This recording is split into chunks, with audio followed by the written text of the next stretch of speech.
Sometimes the most powerful moments in life happen when we least expect them. They arrive quietly, without fanfare or announcement, slipping into our ordinary days like sunlight breaking through storm clouds. These moments don't need grand stages or perfect timing. They simply need two souls willing to connect through the universal language of music. What you're about to discover is not just a story about piano keys and melodies. It's about the invisible threads that bind us together as human beings, about how a single moment of genuine connection can ripple outward and touch countless lives in ways we never imagined possible. This is the true story of Catherine and Charlotte, two women whose paths crossed in the most unexpected way, creating a moment so beautiful and authentic that it reminded everyone who witnessed it why music has the power to heal, inspire, and unite us all. Their story will show you that sometimes the most profound gifts come not from what we plan, but from what we're brave enough to share when the moment calls for it. Get ready to witness how a simple piano bench became the setting for something extraordinary, something that would change not just two lives, but touch the hearts of everyone who experienced this magical moment. The morning sun filtered through the tall windows of Riverside Community Center, casting long golden strips across the polished wooden floors. Catherine Martinez adjusted her position on the worn piano bench, her fingers dancing across the keys in gentle warm-up exercises. At 62, she had been teaching piano for over 30 years, but this particular Tuesday morning felt different somehow. There was an electricity in the air, a sense of anticipation that she couldn't quite place. The community center had become Catherine's second home over the past decade. What started as a volunteer position teaching basic piano to underprivileged children had evolved into something much more meaningful. She found herself here almost every day, whether officially scheduled or not, drawn by the joy she witnessed when someone discovered they could make music with their own two hands. Catherine's own journey with music hadn't been easy. Growing up in a household where every penny counted, piano lessons were a luxury her family couldn't afford. She learned by ear, sneaking into the school music room during lunch breaks, teaching herself scales and simple melodies on the old upright piano that had seen better days. Her music teacher, Mrs. Henderson, eventually discovered her secret sessions and took Catherine under her wing, providing free lessons in exchange for helping to clean the music room after school. Those memories flooded back as Catherine's fingers moved across the keys this morning. She was preparing for her advanced class, a small group of teenagers who had shown exceptional promise and dedication. These students reminded her of herself at that age, hungry for music, willing to work for every note, understanding that piano wasn't just about technical skill, but about expressing something deep within the soul. The sound of footsteps in the hallway interrupted her thoughts. She expected to see Marcus, her star pupil, or perhaps Sarah, who always arrived early to practice. Instead, a young woman appeared in the doorway, hesitating as if unsure whether to enter. Catherine had never seen her before, but something about the way the stranger's eyes immediately went to the piano told her this wasn't just a casual visitor. "Excuse me," the young woman said, her voice soft but clear. "I'm Charlotte Williams. I heard there might be piano classes here." Catherine smiled warmly, her hands stilling on the keys. "There are indeed. I am Catherine Martinez. Are you interested in learning?" Charlotte stepped into the room, and Catherine noticed how her gaze lingered on the piano with unmistakable longing. She was probably in her late 20s, with short dark hair and eyes that seemed to hold stories. There was something about her posture, the way she held herself with quiet dignity despite obvious nervousness, that reminded Catherine of herself decades ago. "I used to play," Charlotte said, moving closer to the piano. "It's been years, though. I'm not sure I remember much." "Music has a way of staying with us," Catherine replied, sliding over on the bench and patting the space beside her. "Would you like a try?" Charlotte hesitated for just a moment before settling onto the bench. As her fingers hovered over the keys, Catherine noticed the slight tremor in her hands. not from nervousness about playing, but something deeper. There was a story here, she realized, and music might be the key to unlocking it. What did you used to play? Catherine asked gently. Chopin mostly. Some Bach. My grandmother taught me when I was little. Charlotte's voice carried a note of sadness that made Catherine's heart ache with recognition. Chopin is one of my favorites, Catherine said. Would you like to try something together? Maybe something simple to start. Charlotte nodded, and Catherine began playing a gentle melody, the opening of Chopin's Minute Waltz, but slowed down, simplified, made approachable. After a few measures, she looked at Charlotte encouragingly. The right hand takes the melody here. Do you remember? Slowly, tentatively, Charlotte's right hand joined in. Her fingers were stiff at first, unsure, but as the familiar melody emerged, something magical began to happen. Her posture straightened, her breathing deepened, and the tension that had been evident in her shoulders began to melt away. Catherine watched in amazement as Charlotte's muscle memory kicked in. Despite claiming she hadn't played in years, her fingers began to find their way across the keys with growing confidence. There were missed notes and hesitations, but underneath it all was unmistakable musicality, a natural feel for rhythm and phrasing that couldn't be taught. As they played together, Catherine found herself adding harmonies, supporting Charlotte's melody with gentle bass notes and countermelodies. It was as if they had been playing together for years rather than minutes. The music flowed between them, creating something beautiful and spontaneous. Other people began to gather in the hallway, drawn by the sound. Marcus arrived for his lesson and stopped in the doorway, unwilling to interrupt what was clearly a special moment. Sarah came next, then Mrs. Peterson from the front desk, and gradually a small crowd formed just outside the music room. But Catherine and Charlotte were lost in their own world, connected by the music flowing between them. Charlotte's eyes had closed, and Catherine could see tears glistening on her cheeks. This wasn't just about playing piano. This was about coming home to a part of herself that had been locked away. The piece came to a natural end, and for a moment, the room was filled with the kind of profound silence that follows truly beautiful music. When Charlotte opened her eyes, she seemed surprised to find tears on her face. "I'm sorry," she whispered, wiping her cheeks. "I didn't expect. It's been so long since I—" "There's nothing to apologize for," Catherine said softly. "Music has a way of touching places we thought were closed off. That was beautiful." Charlotte looked at her with gratitude and something else. Hope, perhaps. "I forgot how much I missed this. How much I needed it." As the applause from their unexpected audience filtered into the room, Catherine realized that what had just happened was more than a simple piano duet. It was a moment of healing, of connection, of two souls finding each other through the universal language of music. She had witnessed many students discover their musical abilities over the years, but this felt different. This felt like the beginning of something truly special. "Would you like to come back?" Catherine asked. "I have a feeling there's so much more music in you waiting to come out." Charlotte's smile was radiant as she nodded. "I would love that. More than you know." As the crowd in the hallway began to disperse, still talking excitedly about what they had just witnessed, Catherine felt a familiar surge of joy. This was why she taught music, not just to share technical skills, but to help people rediscover parts of themselves they thought they had lost. In Charlotte, she sensed a kindred spirit, someone who understood that music was more than entertainment or accomplishment. It was a way of speaking the unspeakable, of connecting with something larger than ourselves. The morning had started like any other, but Catherine knew that everything had just changed. Sometimes the most profound moments in life come disguised as ordinary encounters, and she had learned to recognize the magic when it appeared. As Charlotte gathered her things and promised to return the next day, Catherine felt a familiar thrill of anticipation.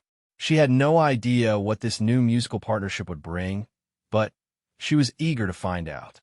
The piano bench still held the warmth of two people who had just shared something beautiful. The keys seemed to shimmer in the morning light, as if they too understood that they had just been part of something special. Catherine smiled as she began preparing for her regular classes, but her mind kept returning to the woman who had walked in her life and reminded her once again why music was the closest thing to magic she had ever experienced. This was just the beginning of Charlotte's return to music, and Catherine had a feeling it was going to be an extraordinary journey for both of them. Charlotte Williams walked home from the community center with her heart still racing from the morning's unexpected musical encounter. Her fingers tingled with the memory of touching piano keys again after nearly 8 years of silence. The melody from Chopin's Minute Waltz played on repeat in her mind, but it wasn't just the music that moved her. It was the gentle kindness in Catherine's eyes, the way she had made space on the bench without question, the understanding that passed between them without words. The small apartment Charlotte called home felt different as she entered it that afternoon. The silence that had once seemed peaceful now felt heavy, almost oppressive. She found herself looking around as if seeing the space for the first time, noticing how carefully she had arranged her life to avoid any reminders of music. No radio played in the background. No CDs cluttered the shelves. No piano music sheets lay scattered on tables. She had created a world scrubbed clean of melodies, and until this morning, she had convinced herself it was what she wanted. But now, as she made herself a cup of tea, Charlotte could hear phantom piano notes echoing in the quiet.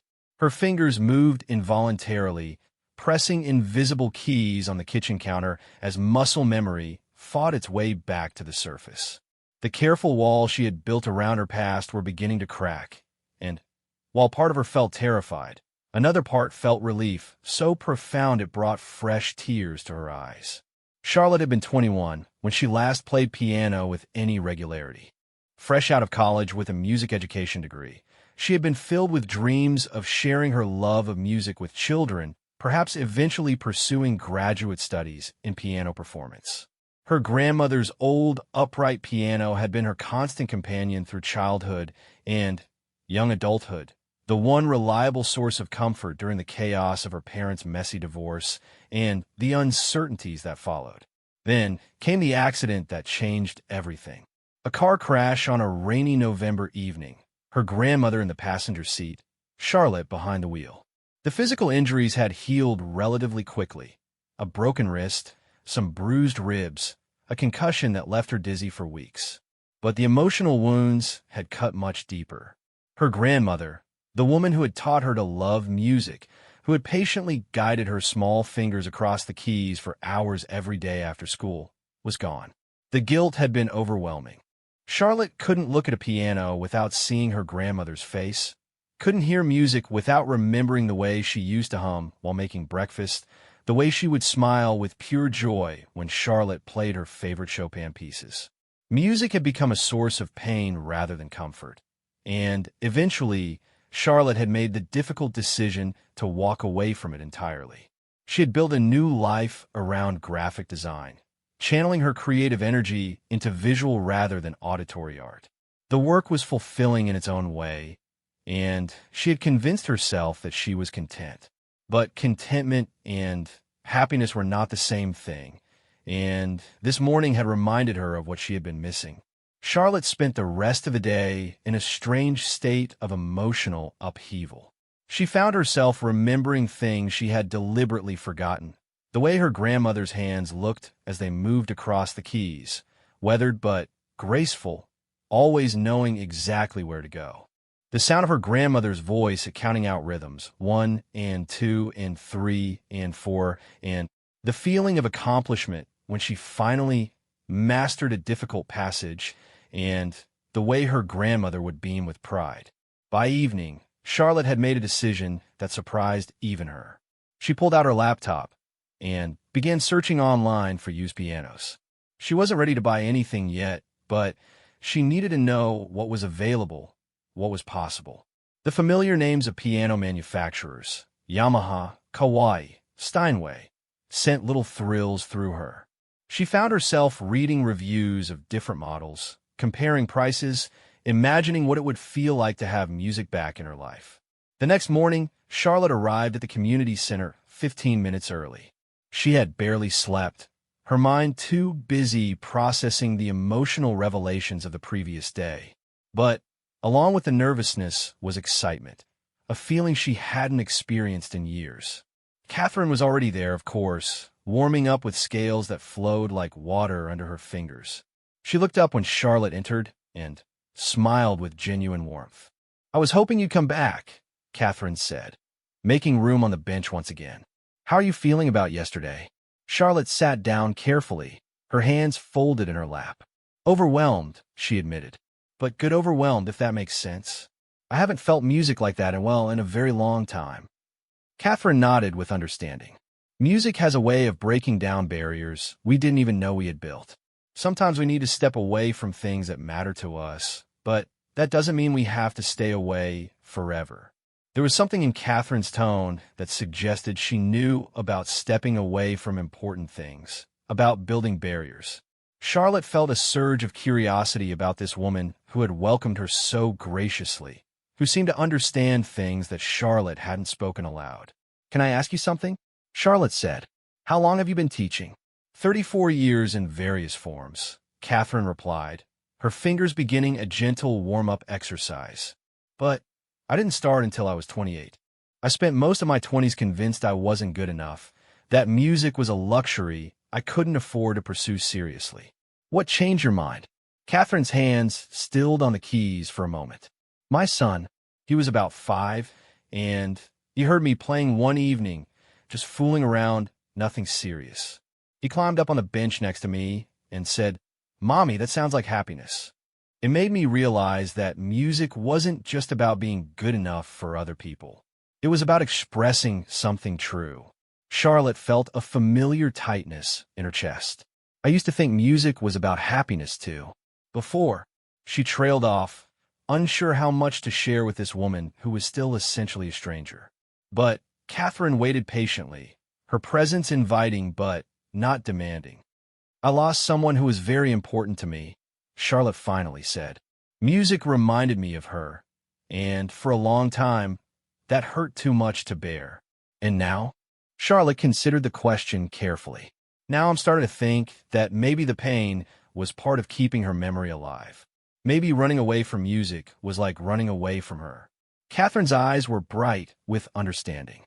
Music is one of the most powerful ways we connect with people, both living and gone. Sometimes it hurts because it makes us feel their absence, but sometimes it helps us feel their presence too. They began playing together again, this time with Charlotte taking the lead in choosing their piece. She found herself drawn to Pachelbel's canon, a piece her grandmother had loved but that Charlotte had always found too challenging. With Catherine's supportive harmonies underneath, though it felt manageable, beautiful even. As they played, Charlotte felt something shift inside her. The guilt she had carried for so many years began to transform into something else. Gratitude for the gift her grandmother had given her, appreciation for the musical foundation that had never truly left her. The notes seemed to carry messages between past and present, between loss and possibility. Other people gathered again to listen, but this time Charlotte was aware of their presence without being disturbed by it. She could feel their appreciation for the music, their recognition that they were witnessing something special. It reminded her of why she had originally wanted to teach music, for moments exactly like this, when music became a bridge between people, a shared language of emotion and beauty. When they finished playing, the applause was longer and more enthusiastic than the day before. Charlotte found herself smiling genuinely for the first time in months. The audience began to disperse, but several people approached to introduce themselves and express how much they had enjoyed the music. "That was absolutely beautiful," said an elderly man with kind eyes. "My wife and I heard you playing yesterday, too. Would you consider performing at our community center's monthly recital? We'd love to have you." Charlotte looked at Catherine, who nodded encouragingly. We could think about it," Charlotte said, surprised by her own willingness to consider performing publicly again. As the man walked away with their contact information, Charlotte realized that music was already beginning to weave its way back into her life in ways she hadn't anticipated. The thought should have been frightening, but instead it felt like coming home. "How do you feel about the idea of performing together?"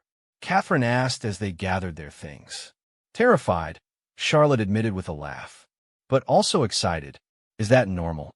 "Completely normal," Catherine assured her. "The best performances usually come from that combination of fear and excitement. It means you care about what you're doing." As they prepared to leave, Charlotte made another decision that surprised her. "Catherine, would you help me find a piano?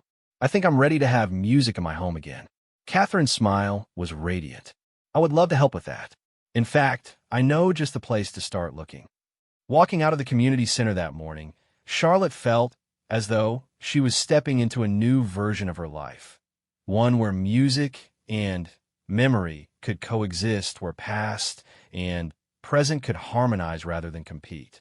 She still missed her grandmother terribly, but now she was beginning to understand that playing piano might be one of the most meaningful ways to honor that relationship. The melody of Pachelbel's canon stayed with her all day, weaving itself through her work and her thoughts, reminding her that some gifts are too precious to abandon forever. Music was calling her home, and finally, she was ready to answer. 3 weeks after that first magical encounter, Catherine and Charlotte found themselves standing in Peterson Piano Gallery, surrounded by instruments of every size and age imaginable. The shop had the particular atmosphere that only comes from decades of musical dreams being born and fulfilled, a mixture of old wood, piano polish, and the lingering echoes of countless melodies played by hopeful fingers. Charlotte moved between the pianos like someone walking through a museum of memories. Each instrument called to her in a different way. The sleek black Yamaha spoke of modern precision and reliability. The vintage Baldwin carried the romance of jazz-age ballrooms. But it was the modest, upright Kawaii in the corner that made her heart skip a beat. Its warm wood finish and gentle presence reminded her so much of her grandmother's piano that she had to steady herself against its bench. "This one feels like home," she whispered to Catherine, her fingers barely grazing the keys. Catherine watched with understanding as Charlotte sat down and began to play. The melody that emerged was not one they had practiced together. It was something deeply personal, a piece Charlotte's grandmother had played every Sunday morning while breakfast cooked in the kitchen.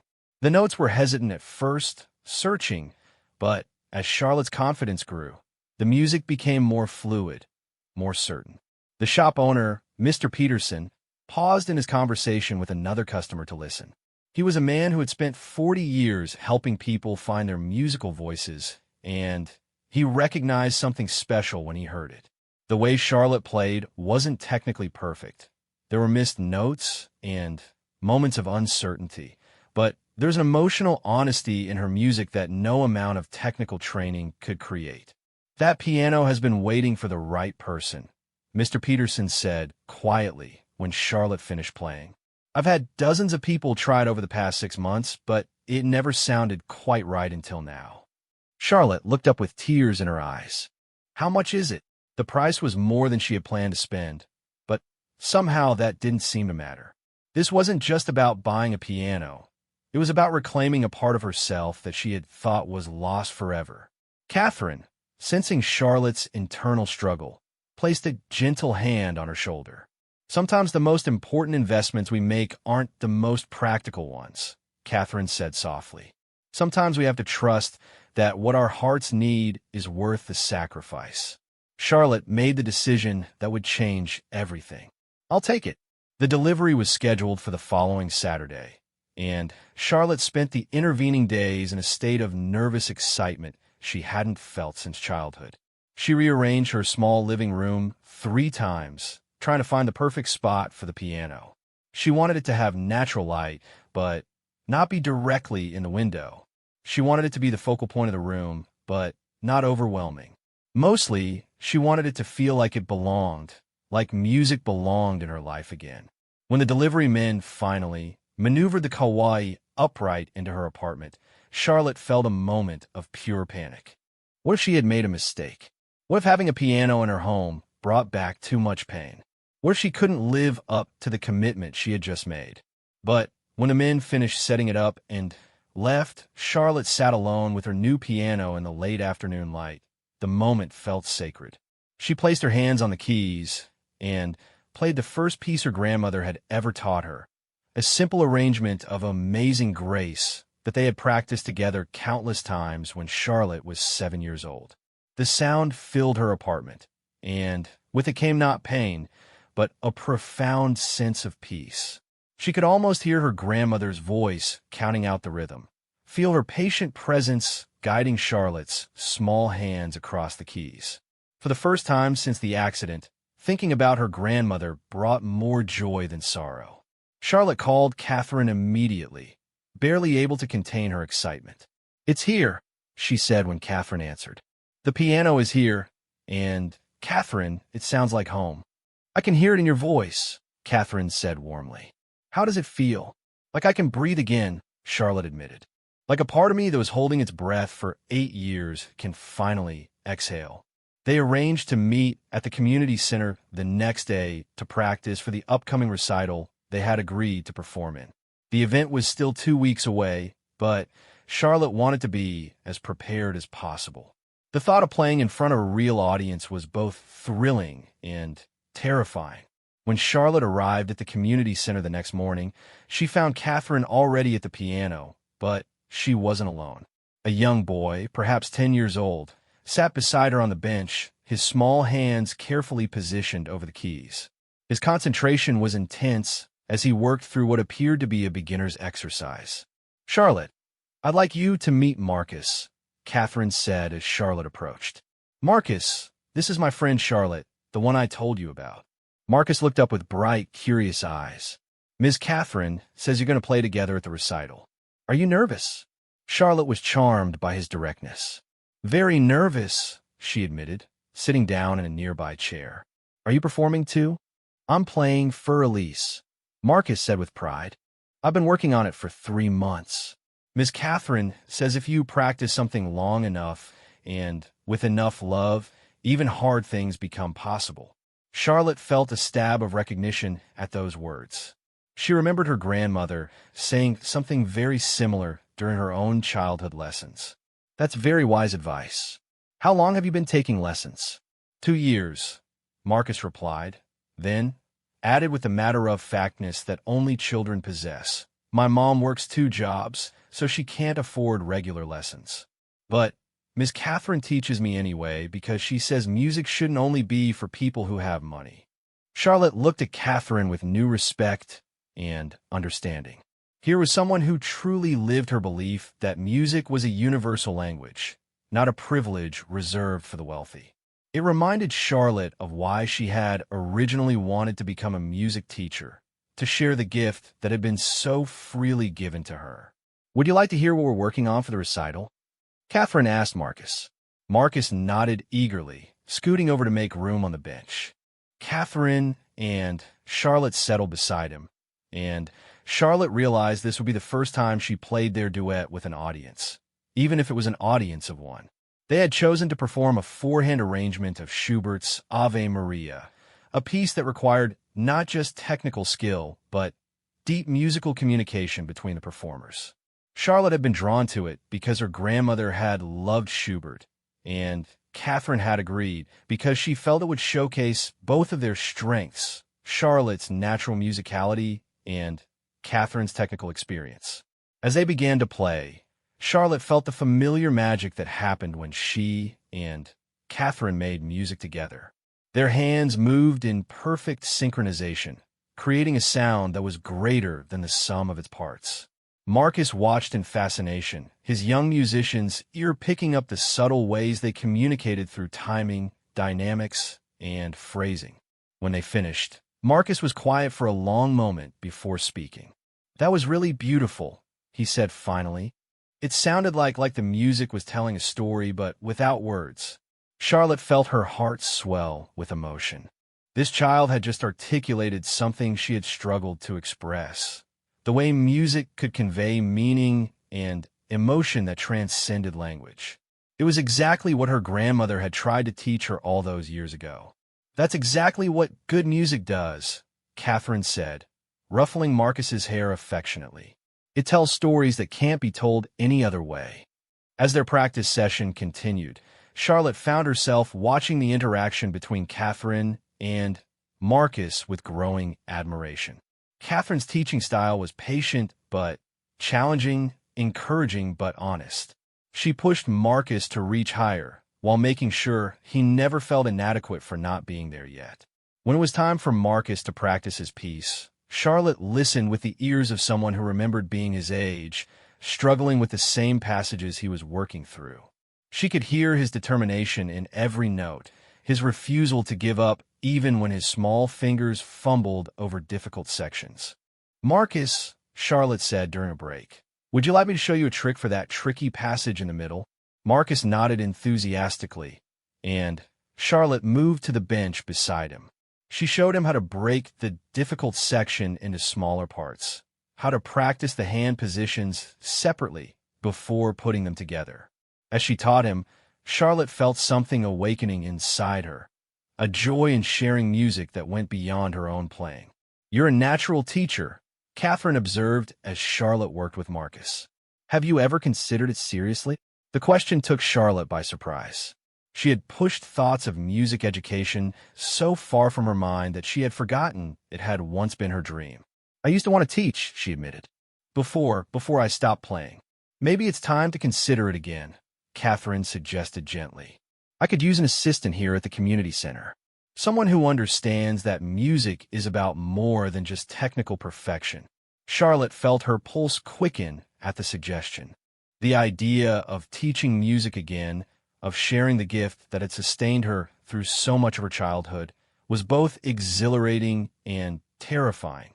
But as she watched Marcus work through the exercise she had just taught him, his face bright with concentration and determination, she felt something she hadn't experienced in years, a sense of purpose that went beyond her own healing. "I'll think about it," Charlotte said, though she suspected her decision was already made. As they wrapped up their practice session, Charlotte realized that her journey back to music was expanding in ways she had never anticipated. What had started as a personal quest to reconnect with a lost part of herself was becoming something larger, an opportunity to give back, to be part of a community that valued music not for its commercial potential, but for its power to transform lives. Walking home that afternoon, Charlotte felt the weight of possibility settling around her shoulders like a comfortable shawl. Her grandmother's voice seemed to whisper in the breeze. "Music is meant to be shared, my dear. The more you give away, the more you have." For the first time since the accident, Charlotte was beginning to understand that her grandmother's greatest gift hadn't been teaching her to play piano. It had been teaching her that music was a way of loving the world. And now, finally, Charlotte was ready to love the world back. The night before the recital, Charlotte couldn't sleep. She had practiced their Schubert piece dozens of times, both at the community center with Catherine and alone on her new Kauai at home. Her fingers knew every note, every dynamic marking, every subtle timing that made their duet something special. But knowing the music technically was different from trusting that she could share it with an audience. And Charlotte found herself walking the thin line between excitement and terror. At 2 a.m, she gave up on sleep and moved to her piano. The apartment was dark except for the soft glow of the street lamp outside her window, casting gentle shadows across the keys. Charlotte began to play softly, not wanting to wake her neighbors, but needing to feel the music flow through her fingers one more time. As she played, Charlotte thought about how much had changed in the 6 weeks since she first walked into the community center. The woman who had been afraid to touch piano keys was gone, replaced by someone who was ready not just to play music, but to teach it again. Catherine's offer to assist with lessons had been formally accepted the week before, and Charlotte would begin working with beginning students after the recital. The decision to return to music education felt like the completion of a circle that had been broken years ago. Charlotte had spent so much time focusing on what the accident had taken from her that she had forgotten what it hadn't taken. Her love of music, her ability to connect with others through teaching, her grandmother's patient wisdom that still lived in her hands and heart. A soft knock at her door interrupted her reverie. Charlotte looked at the clock, 2:30 a.m., and wondered who could possibly be visiting at this hour. Through the peephole, she saw Catherine standing in the hallway, holding what appeared to be a thermos and a small bag. "Catherine, what are you doing here? Is everything okay?" Catherine smiled sheepishly as Charlotte opened the door. "I couldn't sleep either. Pre-performance nerves. I brought chamomile tea and figured if we're both going to be awake, we might as well be awake together." Charlotte laughed, feeling some of her tension dissolve. "I was just playing through our piece again." "Cool mean." They settled in Charlotte's living room, sipping the warm tea and talking quietly about everything except the recital. Catherine shared stories about her own first performance experiences, about the time she forgot an entire section of a Mozart sonata in front of 50 people, about how she had learned that mistakes were just opportunities for creativity. "I remember my grandmother always said that the music matters more than perfection," Charlotte said, running her fingers along the rim of her teacup. "She used to tell me that people could hear the love in music, even if they couldn't hear whether every note was exactly right." "Your grandmother sounds like she was very wise," Catherine replied. "I think she will be proud of how you're honoring her memory by returning to music." Charlotte felt tears prick her eyes, but they were good tears, tears of gratitude rather than grief. "I think she would be proud that I'm finally ready to share music again, not just play it for myself." As dawn approached, both women felt their nervousness transform into anticipation. The day they had been preparing for was finally here, and they were ready to share their musical partnership with the community that had brought them together. The recital was scheduled for 7 o'clock that evening in the community center's main hall. Charlotte arrived early to help with setup, her hands surprisingly steady as she arranged chairs and tested the microphone system. The piano they would use was the same one where they had first played together, and Charlotte felt a surge of affection for the instrument that had been witness to so many meaningful moments.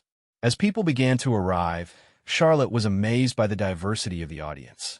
There were families with young children, elderly couples holding hands, teenagers who clearly prefer to be anywhere else but had been dragged along by parents. She recognized several faces from the community center, people who had stopped to listen during her practice sessions with Catherine, staff members who had become friends over the past weeks. Marcus arrived with his mother, a tired-looking woman who worked double shifts but had managed to arrange coverage so she could watch her son perform. Charlotte was scheduled to play right after Marcus, and she could see his excitement and nervousness warring in his bright eyes. "Miss Charlotte," Marcus called out when he spotted her. "I practiced for Elise 100 times this week. My mom says if I play it one more time at home, she's going to hide the piano." Charlotte laughed, remembering her own childhood obsession with perfecting pieces for performance. 100 times sounds like exactly the right amount of practice. "Are you ready?" "I think so," Marcus said, then leaned closer conspiratorially. "Are you nervous about playing with Miss Catherine?" "Very nervous," Charlotte admitted, "but also very excited. Sometimes the best things happen when we're a little scared." As the recital began, Charlotte settled into the audience to watch the other performances. There were beginning students playing simple pieces with enormous concentration, advanced students tackling challenging classical works, and everything in between. Each performance was met with enthusiastic applause, and Charlotte was reminded of why community recitals were so special. They weren't about competition or perfection, but about celebration and sharing. When Marcus took the stage, Charlotte held her breath.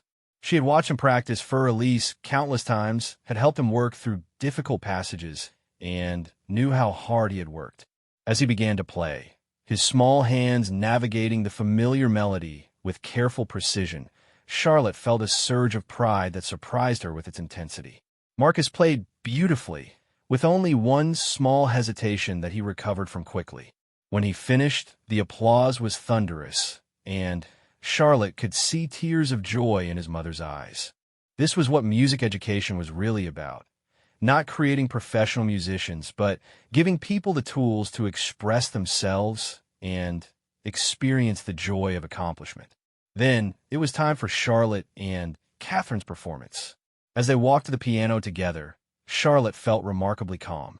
All the nervousness of the previous night had transformed into a sense of rightness, of being exactly where she was supposed to be. They settled at the piano, Charlotte on the right for the higher notes, Catherine on the left for the bass. As Catherine played the opening chords of Schubert's Ave Maria, Charlotte closed her eyes and let the music take her. This wasn't just a performance. It was a prayer, a celebration, a conversation between two souls who had found each other through music.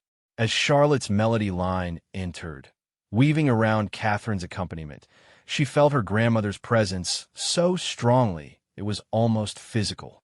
Every note they played together seemed to honor not just their own musical partnership, but all the relationships that had brought them to this moment.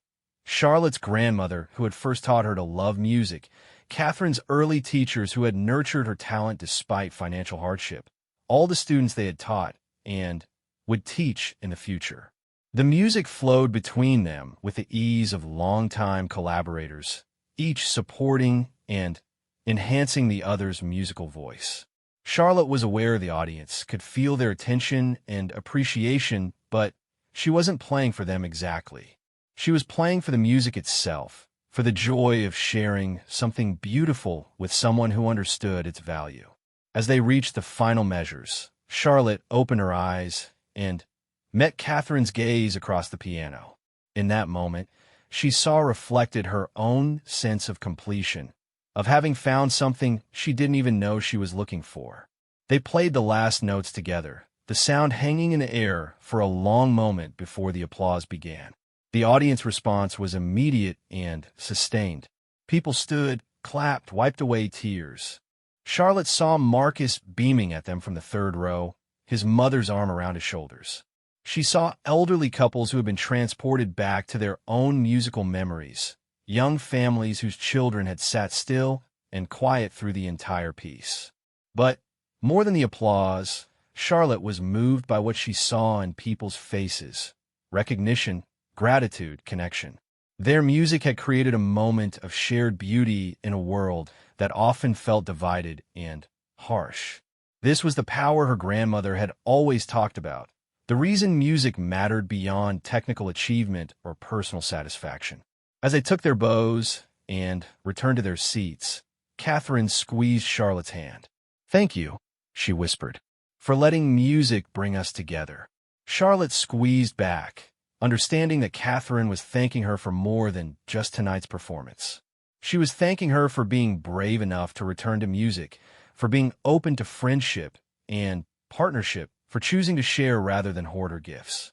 The recital concluded with all the performers joining together on stage for a group bow. Charlotte stood with Marcus on one side and Catherine on the other, part of a community she had never expected to find. As she looked out at the audience, people whose lives had been touched, however briefly, by the music they had shared, Charlotte understood that her journey back to piano had never really been about her alone. Music was meant to be a bridge between hearts, a way of saying things that words couldn't express, a reminder that despite all the things that separate us, there are still things that unite us. Her grandmother had known this, Catherine knew this, and now Charlotte knew it again too. Walking home that night, her heart still full of music and connection, Charlotte realized that the recital had been both an ending and a beginning. She had finally, fully returned to the musical life that the accident had interrupted. But more than that, she had discovered that music could be not just a personal passion, but a way of loving and serving the world. Tomorrow, she would begin teaching again, sharing with new students the patient wisdom her grandmother had given her, the generous spirit Catherine had modeled. The circle would continue, music flowing from heart to heart, generation to generation, healing and connecting and reminding everyone who participated that beauty was not only possible, but essential. As Charlotte settled at her piano for one final practice before sleep, she played not Schubert or Chopin, but the simple arrangement of Amazing Grace her grandmother had taught her so many years ago. The melody filled her apartment and her heart, carrying with it all the gratitude she felt for this unexpected gift of return, renewal, and community. Music had brought her home to herself, and now would help her bring others home too. 6 months after the recital that changed everything, Charlotte stood at the front of the community center's music room, watching 8 beginning students arrange themselves around the piano for their first group lesson. The morning sun streamed through the familiar windows, casting the same golden light that had welcomed her on that life-changing Tuesday when she first encountered Catherine. "Music," Charlotte began, using words that seemed to come from some deep well of inherited wisdom, "is the language we speak when regular words aren't enough. Today, we're going to start learning that language together." Among her students was Maria, a 70-year-old grandmother who had always dreamed of playing piano but had never had the opportunity. David, a shy teenager whose parents hoped music might help him find confidence. And little Emma, age 6, whose eyes were bright with the same musical curiosity Charlotte remembered from her own childhood. Catherine watched from the doorway, her heart full as she observed Charlotte's natural teaching instincts emerge. Over the past months, she had seen her friend transform not just as a musician, but as an educator, developing her own unique approach that combined technical knowledge with deep emotional understanding. The lessons Charlotte taught were unlike any traditional piano instruction. She began each session not with scales or exercises, but with story. Today, she told her students about a little girl who learned to find comfort in music when her world felt chaotic, about a grandmother whose patient hands guided small fingers across keys, about how music could become a bridge between past and present, between one heart and another. "Before we touch the piano," Charlotte continued, "I want you to listen. Really listen." She moved to the piano and began to play a simple melody, not one of the complex pieces she and Catherine had mastered, but something accessible and beautiful. As the notes filled the room, Charlotte watched her students' faces. She saw Maria's eyes fill with wonder, watched David's shoulders relax for the first time since he'd arrived, noticed how Emma instinctively began to sway with the rhythm. "What did you hear?" Charlotte asked when she finished. "It sounded like happiness," Emma said, unconsciously echoing the words Catherine's son had spoken decades earlier. "It sounded like coming home," Maria added softly. Charlotte felt a familiar tightness in her throat, the same emotion she experienced whenever music created these moments of connection. Those are perfect answers. Music isn't about playing the right notes. It's about sharing feelings. The notes are just the tool we use. As the lesson progressed, Charlotte guided each student through their first experience of making music. She showed them how to sit at the bench, how to curve their fingers, how to find middle C. But more importantly, she showed them how to listen to the sounds they were creating, how to feel the music in their bodies, how to trust that they already knew more about rhythm and melody than they realized. When David's turn came, his nervousness was obvious. His hands shook as he approached the piano, and Charlotte could see the fear of failure written across his young face. She recognized that fear, had felt it herself that first morning when she wasn't sure her fingers would remember how to find the keys. "David," Charlotte said gently, sitting beside him on the bench, "what's your favorite song?" He mumbled something about not really having one, but Charlotte pressed a little. Eventually, he admitted to liking a popular song he'd heard on the radio. Charlotte listened as he hummed a few bars, then found a melody on the piano, playing it simply but recognizably. "This song?" she asked, and David's face lit up with surprise. "You can play that? I thought piano was just for old music." Charlotte laughed. "Piano is for any music that moves you. Would you like to learn a part of this song?" For the next 10 minutes, Charlotte worked with David to find the main melody of his favorite song on the piano. It wasn't perfect, and it wasn't classical, but when David finally played through the entire chorus by himself, his smile was radiant. He had discovered that music was relevant to his life, not just to some distant world of concert halls and formal recitals. Meanwhile, Maria was having her own revelation. As someone who had spent 7 decades believing she was too old to learn new things, every note she played was a small victory against self-doubt. Charlotte had paired her with Emma, for a simple exercise, and watching the 6-year-old's patient encouragement of the 70-year-old was a reminder that music created unexpected connections across all boundaries. MS. Charlotte, Emma said during a break, why did you stop playing piano before? The question came with the directness that only children possess, cutting straight to the heart of things adults dance around. Charlotte felt the familiar pause that such questions created, but this time it wasn't accompanied by pain. I had a very sad thing happen to me, Charlotte said simply, and for a while, playing piano reminded me of being sad instead of being happy. Sometimes we need to take breaks from things we love until we're ready to love them again. Emma nodded with a matter-of-fact acceptance of childhood. My mom says sometimes we have to be brave to do things that are good for us. Your mom is very smart, Charlotte replied, thinking how perfectly this child had summed up her entire journey back to music. As the lesson concluded and students gathered their things, each one approached Charlotte individually. Maria thanked her for making an old dream feel possible. David asked if he could bring another song next week to learn. Emma gave her a drawing she had made during the break. A picture of two people at a piano with musical notes floating around them like butterflies. After the students left, Charlotte and Catherine sat together at the piano, sharing the comfortable silence that had become natural between them. Their friendship had deepened beyond their musical partnership into something that felt like family, built on shared understanding of music's power to heal and transform. You were magnificent with them, Catherine said. I can see your grandmother in the way you teach. Charlotte smiled, feeling the truth of that observation. I can feel her too. It's like she's finally able to teach through me again. Their conversation was interrupted by a knock at the door. Charlotte looked up to see a woman about her own age standing hesitantly in the doorway, holding the hand of a boy who looked to be about 8 years old. Excuse me, the woman said. I'm Jennifer, and this is my son Alex. We heard there might be piano lessons available.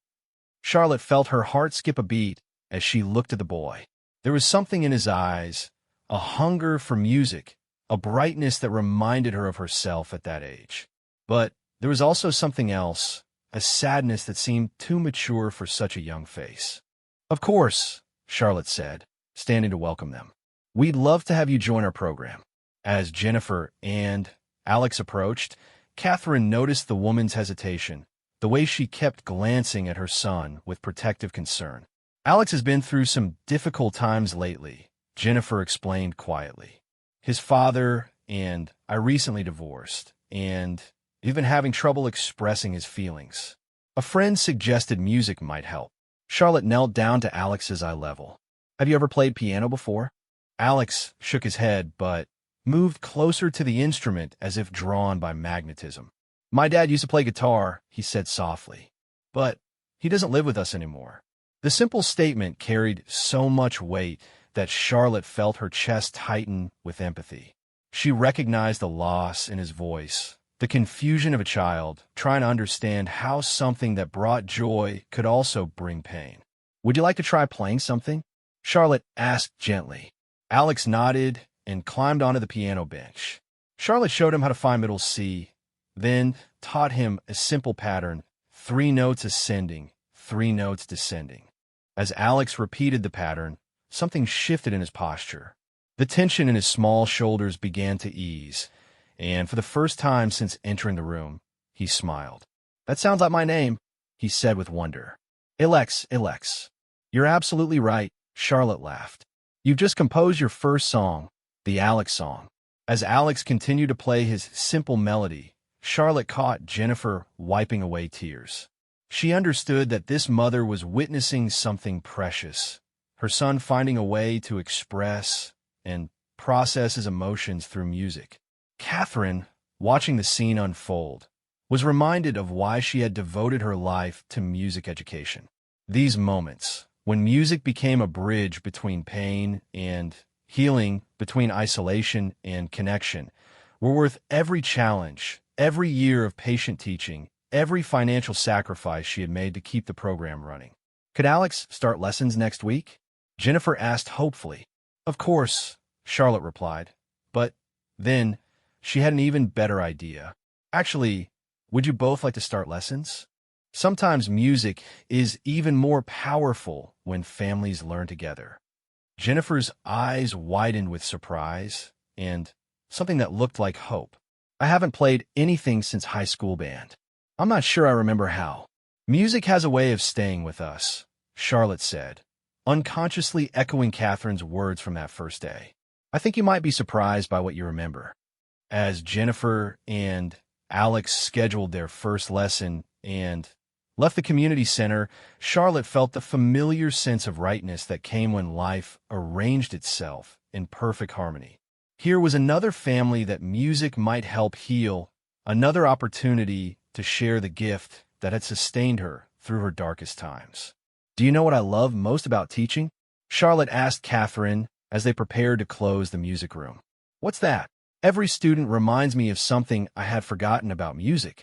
Today, Emma reminded me that it's okay to be simple and joyful. David reminded me that music should be relevant to our lives. Maria reminded me that it's never too late to pursue our dreams. And Alex reminded me that music can help us say things we can't say with words. Catherine nodded, understanding completely. That's the real gift of teaching. We give music to our students, but they give us fresh eyes to see music with. As they walked out of the community center together, Charlotte felt overwhelmed with gratitude for the unexpected journey that had brought her to this moment. What had started as a hesitant return to piano had become something much larger. A new career, deep friendships, a sense of purpose she had never imagined possible. Her phone buzzed with a text message from Marcus, who was now working on Chopin nocturnes and had been accepted to the youth symphony program. Miss Charlotte, I played our Schubert piece for my new teacher today. She said whoever taught me about musical communication did an amazing job. Thank you for everything. Charlotte showed the message to Catherine, and they both smiled with the quiet satisfaction that comes from knowing you've made a real difference in someone's life. That evening, as Charlotte sat at her piano practicing for the advanced students she now taught twice a week, she thought about the mysterious ways life had of bringing us exactly what we needed, often in forms we never expected. She had thought returning to piano would be about reclaiming her past, but instead it had been about creating an entirely new future. The melody that emerged from her fingers that night wasn't Chopin or Schubert, but an improvisation that seemed to weave together all the musical threads of her recent experience. Catherine's supportive harmonies, Marcus's determined practice sessions, Emma's innocent joy, David's breakthrough confidence, Alex's tentative hope. It was music that told the story of community, of healing, of the way individual notes combine to create something beautiful and whole.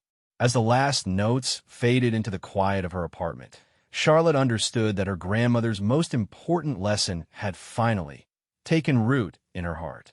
Music was never meant to be kept to oneself. It was meant to be shared, passed on, used as a bridge between one's soul and another. In teaching others to play, Charlotte had learned to truly live again. The piano bench where she sat was the same one where she had rediscovered music with Catherine, but now it represented something even more precious. The place where past and future converged, where healing became service, where a granddaughter's love for her grandmother transformed into a teacher's love for her students. Tomorrow would bring new lessons, new students, new opportunities to witness the miracle of music touching lives. And Charlotte would be ready, carrying her grandmother's wisdom, Catherine's friendship, and her own hard-won understanding that the most beautiful moments in life often emerge from our willingness to begin again, to trust in music's power to heal, and to share our gifts with an open heart. The melody continued to play in her mind as she prepared for sleep, a lullaby of gratitude that would carry her into dreams filled with the sound of piano keys, the laughter of students, and the warm presence of a community that had welcomed her home.